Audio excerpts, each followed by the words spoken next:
যদি আপনার মনে হয় যে দেয়ালে পিঠ ঠেকে গেছে, কেউ কিছু করতে পারছে না আপনার জন্য, আপনি পরিপূর্ণ ইয়াকিনের সাথে, দৃঢ় বিশ্বাসের সাথে এই 4টা আমল নিয়মিত করবেন। এবং আমি বহু মানুষকে পার্সোনালি এটার পরামর্শ দিয়েছি, ওনারা আমল করেছেন, আমল করে উপকৃত হয়েছেন। এরকম বহু মানুষ আছেন, বৃদ্ধ মানুষ, বাবা ক্যান্সারে আক্রান্ত হয়েছেন অনেক দেরিতে, আল্লাহ তাআলা অলৌকিকভাবে সাহায্য করেছেন।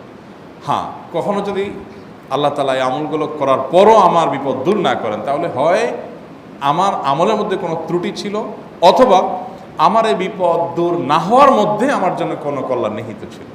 আল্লাহ তাআলা আমার দোয়া কবুল করে যে উপকার হতো তার চাইতে বেটার কিছু হয়তো আমাকে দিবেন, এই ইয়াকিন একজন ইমানদারের থাকবে। সে 4টা আমলের 1 নম্বর হলো ইস্তেগফারের আমল। ইস্তেগফার, আপনি ফেসে গেছেন কোনো জায়গায়, কোনো উপায় পাচ্ছেন না, আপনি ইস্তেগফার করতে থাকেন। আস্তাগফিরুল্লাহ ওয়া আতুবু ইলাইহি, আস্তাগফিরুল্লাহ ওয়া আতুবু ইলাইহি, আস্তাগফিরুল্লাহ ওয়া আতুবু ইলাইহি, আস্তাগফিরুল্লাহ, আস্তাগফিরুল্লাহ, আস্তাগফিরুল্লাহাল্লাযী লা ইলাহা ইল্লা হুয়াল হাইয়ুল কাইয়্যুম ওয়া আতুবু ইলাইহি ওয়া লা হাওলা ওয়া লা কুওয়াতা ইল্লা বিল্লাহ। اللهم أنت ربي لا إله إلا أنت خلقتني وأنا عبدك وأنا على عهدك ووعدك ما استطعت أعوذ بك من شر ما صنعت أبوء لك بنعمتك علي وأبوء لك بذنبي فاغفر لي فإنه لا يغفر الذنوب إلا أنت সাইয়্যিদুল ইস্তিগফার। এভাবে যে কোনো ইস্তিগফার করতে থাকেন, আপনি বেশি বেশি করে আল্লাহর কাছে ইস্তিগফার, ক্ষমা প্রার্থনা করতে থাকেন, খুব বেশি। আপনার 2 ঠোঁটে অনবরত আপনি চাইতে থাকেন আল্লাহর কাছে ক্ষমা। এই ইস্তেগফার সম্পর্কে নবী করিম সাল্লাল্লাহু আলাইহি সাল্লাম বলেছেন, মাল্লাজিমাল ইস্তেগফার, যে ব্যক্তি ইস্তেগফারকে আঁকড়ে ধরবে, আঁকড়ে ধরা মানে কি, এটা ছাড়বে না, সে পড়তেই থাকবে অনবরত। টয়লেটে যাওয়ার সময়টা, ঘুমের সময়টা, খাওয়ার সময়টা বাদে, অবসর নামাজের সময়টা বাদে, বাকি সারাক্ষণ সে ইস্তেগফার পড়বে। এরকম যদি কেউ করে, আল্লাহ রাব্বুল আলামিন জাআলাল্লাহু লাহু মিন কুল্লি হাম্মিন ফারাজা ওয়া মিন কুল্লি যায়কিন মাখরাজা, সকল পেরেশানি থেকে, সকল টেনশন থেকে বের হওয়ার পথ আল্লাহ তাআলা অলৌকিকভাবে তার জন্য আবিষ্কার করে দিবেন। এবং আমি আমার জীবনে যেটা বলেছিলাম, বিস্তারিত বলতে চাই না, এরকম পরিস্থিতি আসছে যে চোখের সামনে কোনো আপাতত রক্ষার কোনো পথ আর খোলা নেই, এমন ভয়াবহ বিপদ। ইস্তেগফার করতে করতে এমনভাবে আল্লাহ তাআলা সাহায্য করেছেন যে এটা কল্পনা করলেও মনে হয় যে স্বপ্নের মতো। কিভাবে এখন এই লোক এই জায়গায় আসলো আমার সাহায্যের জন্য, এই লোক তো এটা আমি এই জায়গায় আসার কথা না, টিকুনি এসে হাজির হয়ে গেলেন এবং উপকারটা, আমার সমাধানটা হয়ে গেল সমস্যা। তো আলহামদুলিল্লাহ, বহুবার আমি পরীক্ষা করেছি, আর আমার পরীক্ষার 2 পয়সার দাম নাই। হাদিসে বলা আছে, গ্যারান্টি দেওয়া আছে, আমার পরীক্ষা করলেই কি না করলেই কি। তাহলে একটা আমল হলো কি, ইস্তেগফার। সব সময়ের জন্য এটা কন্টিনিউয়াস করবেন, আর এমনিও অবসর সময় ইস্তেগফার করবেন। আরবদের মধ্যে সৌন্দর্য আছে, তারা বিভিন্ন ডাক্তারের ওয়েটিং রুমে বা বিভিন্ন জায়গায় মানুষ যেখানে অপেক্ষা করে পাবলিক প্লেসগুলোতে লিখে রাখে ইস্তেগফার করুন, আপনার হাইওয়েগুলোর পাশে লেখা থাকে ইস্তেগফার করুন, এবং তারা আসলে একটু পরপর দেখা যায় ইস্তেগফার করে। ভালো মন্দ গুণ সবার মধ্যে আছে, তাদের এই ভালো গুণটা আছে, ইস্তেগফার বেশি বেশি করা।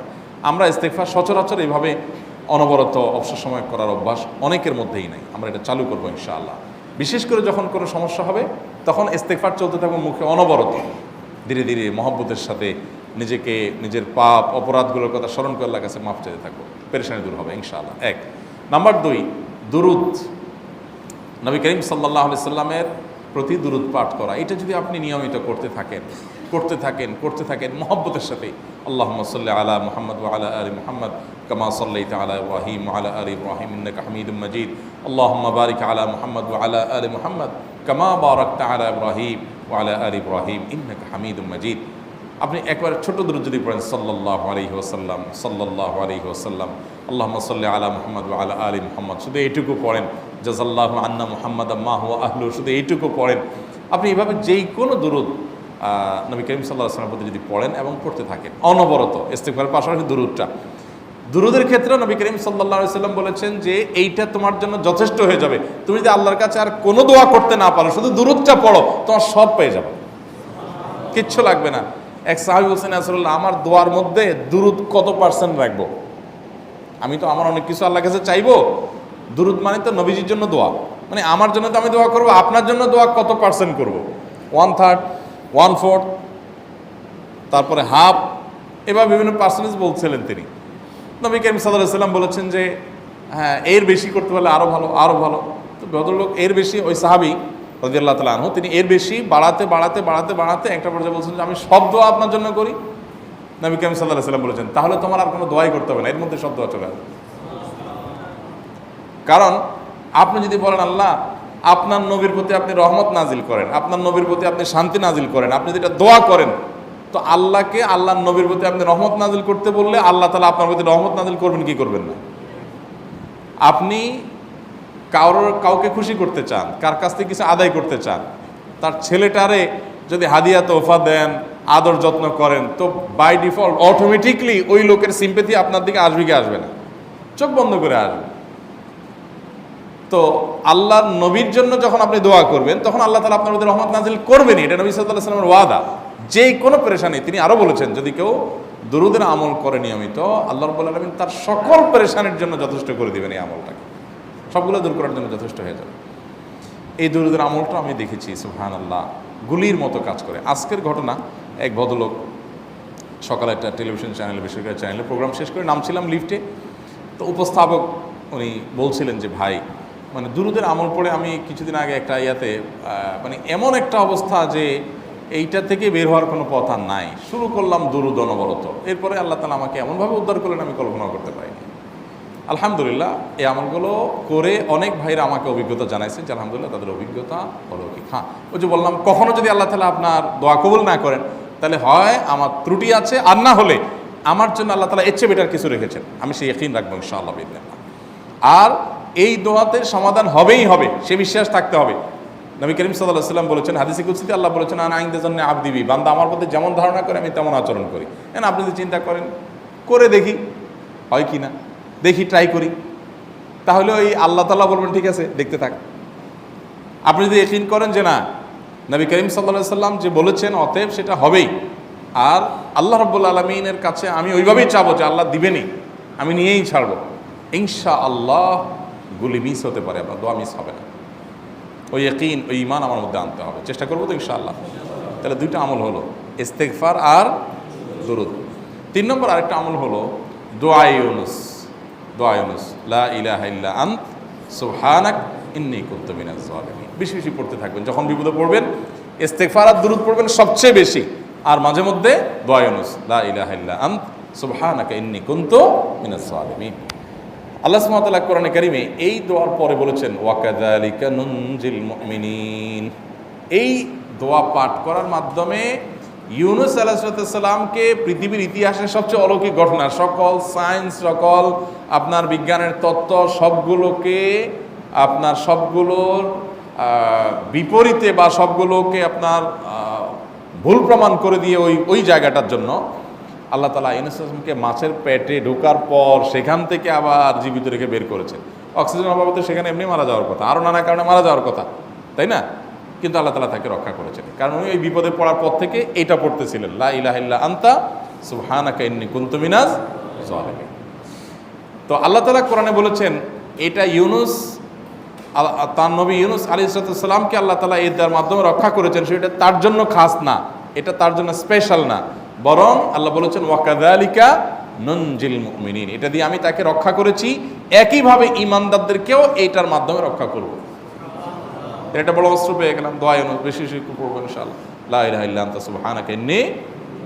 আমার দেশে আবার দেখা যায় বিপদ হয়ে গেলে তখন হুজুর ভাড়া করে যে ভাই আপনারা সবাই মিলে এটা 1 লাখ বার পড়ে দেন, 1.25 লাখ বার পড়ে দেন, টাকা দিব আপনারা পড়ে দেন। আপনারটা আপনি পড়বেন ভাই, হুজুরদের কাছে দোয়া চান সমস্যা নাই, আর হুজুরদেরকে খাটায়া টাকা দিবেন কেন, এমনি টাকা দিবেন না দিয়া। আর এই দোয়া নিজে নিজে করতে থাকবেন। ইউনুস আলাইহিস সালাম ওই সময় কি লোক ঠিক করছিলেন যে ভাই আপনারা সবাই দোয়া ইউনুস পড়েন, আমি গেলাম, আমি মাছের পেটে গেলাম, আপনারা বসেন সবাই দোয়া ইউনুস পড়া দেবেন, করছেন উনি? ওনারটা উনি করছেন, তো আপনারটা আপনি শুরু করবেন দোয়া ইউনুস না। 4 নম্বর আমল হলো ইয়া যাল জালালি ওয়াল ইকরাম, এটা বিশেষ করে পাঠ করবেন। নবী করিম সাল্লাল্লাহু আলাইহি ওয়াসাল্লাম বলেছেন আলিজু বিয়া যাল জালালি ওয়াল ইকরাম, ইয়া যাল জালালি ওয়াল ইকরাম এইটাকে তোমরা আঁকড়ে ধরবে। ইয়া যাল জালালি ওয়াল ইকরামের মানে কি? এটা আল্লাহকে ডাকা, আর কিছু না। এবং হাদিসে বর্ণিত দোয়া, এটা মাসনুন দোয়া। ইয়া যাল জালালি ওয়াল ইকরাম মানে হে মহা ক্ষমতার অধিকারী, প্রতাপশালী এবং সম্মানের মালিক, এটা বলার মানে হলো আল্লাহর কাছে নিবেদন করা, যেহেতু আপনার প্রতাপ আছে, আপনার জালাল আছে, আপনার বড়ত্ব আছে, হে বড়ত্বের অধিকারী এবং হে সম্মানের অধিকারী, আপনার যেহেতু আল্লাহ তাআলা এটা, আপনার যেহেতু এটা আছে, অতএব হে আল্লাহ আপনি আমাকে এটা দান করুন, আপনার সেখান থেকে আমার প্রতি রহম করুন, আপনার সেখান থেকে আমাকে, আপনার বড়ত্ব থেকে আমাকে আপনি হেফাজত করুন, আপনার একরাম থেকে আমাকে আপনি, তা দিয়ে আপনি আমাকে রহম করুন। তো সেই দোয়া আল্লাহ তাআলার কাছে নিবেদন করতে পারি, ইয়া যাল জালালি ওয়াল ইকরাম। এর পাশাপাশি তাহাজ্জুদের নামাজ এবং যে কোনো নফল নামাজ। কারণ নবী সাল্লাল্লাহু আলাইহি সাল্লাম ইজা হাজাবাহু আমরুন সাল্লা, নবীজি সাল্লাল্লাহু আলাইহি সাল্লামের কোনো পেরেশানি শুরু হলে আগে ওযু করে 2 রাকাত নামাজ পড়তেন, ওযু করে 2 রাকাত নামাজ পড়তেন। আমাদের যখন পেটে ব্যথা শুরু হয় আগে কার কথা মনে পড়ে? ডাক্তারের কথা মনে পড়ে। যখন গায়ে জ্বর আসে সবার আগে মনে পড়ে কিসের কথা? নাপা, নাপা, ঠিক না? জ্বর আসছে গায়ে, সবার আগে আমরা কি চিন্তা করি? নাপা। নাপা আপনি চিন্তা করেন, খান, নিষেধ না তো, ওষুধ গ্রহণ করা সুন্নত। নবী সাল্লাল্লাহু আলাইহি সাল্লাম নির্দেশ করেছেন ওষুধ সেবন করতে, আপনি করেন, ভালো কথা। কিন্তু ইমানদার সব কিছুর আগে ব্যথা আসছে, তাহলে ব্যথার জন্য একটা ওষুধ দোয়া শিখেছেন, দোয়াটা আগে করবে, পাশাপাশি ওইটা করবে। এলো ইমানদারের কাজ। আমরা আজকাল ইমান থেকে অনেক দূরে সরে গেছি। আল্লাহ আমাদের সেই ইয়াকিন দান করুন। তাহাজ্জুদের সময় দোয়া, অনেক বেশি দোয়া কবুল হয়। তাহলে 4টা আমল ইনশাআল্লাহ আপনাকে এই ভয়াবহ বিপদ থেকে উদ্ধার করার জন্য সাহায্য করবে ইনশাআল্লাহ। সে ইয়াকিন নিয়ে করবেন। সেই সাথে as-সাদাকা তারদুল বালা, দান সাদাকা করা, অন্যান্য যে আমলগুলো আছে টুকটাক সেগুলোর সাথে সাথে চালানো। বাকি এই 4টাকে বেসিক